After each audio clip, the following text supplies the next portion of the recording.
दमक सफा नगरहरूमध्ये पर्छ, व्यवस्थित नगरहरूमध्ये पर्छ।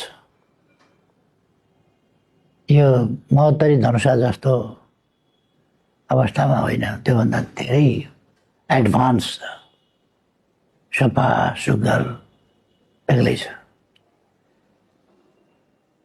अब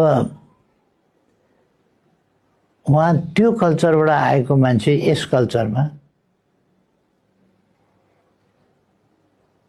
अब उहाँले खोइ यहाँ गुइठा बाल्न सिकाउनुहुन्छ कि के गर्नुहुन्छ मलाई थाहा छैन। यो ठाउँ त धेरै एडभान्स छ नि,